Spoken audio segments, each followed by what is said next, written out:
बिस्मिल्लाहिर्रहमानिर्रहीम আসসালামু আলাইকুম everyone welcome back to my channel Ayesha's home recipe. আজ আমি আপনাদের জন্য ম্যাঙ্গো মিল্কশেকের রেসিপি নিয়ে হাজির হয়ে গেলাম।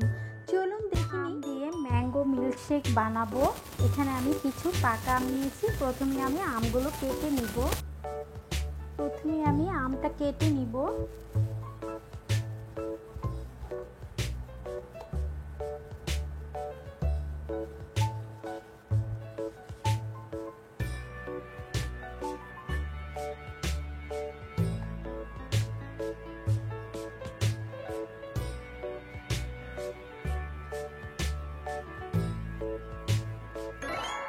এখন আমি আমগুলো এভাবে সবগুলো আম কেটে নেব।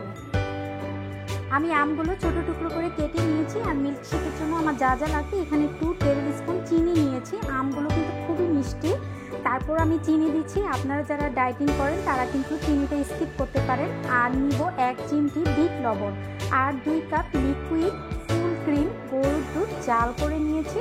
আর ডেকোরেশনের জন্য কিছু কাজু বাদাম আর কিছু পেস্তা বাদাম কুচি করে নিয়েছি।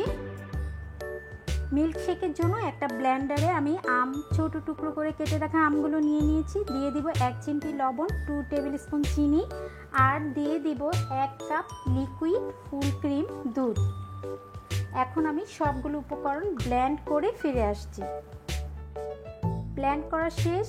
আমার ম্যাঙ্গো মিল্কশেক একদম রেডি। আর এটা খেতে খুবই ইয়ামি। যারা মিল্কশেক খেতে পছন্দ করেন এই আমের সিজনে অবশ্যই একবার হলেও এটা ট্রাই করে দেখবেন। এখন আমি কিছু বাদাম দিয়ে দিব।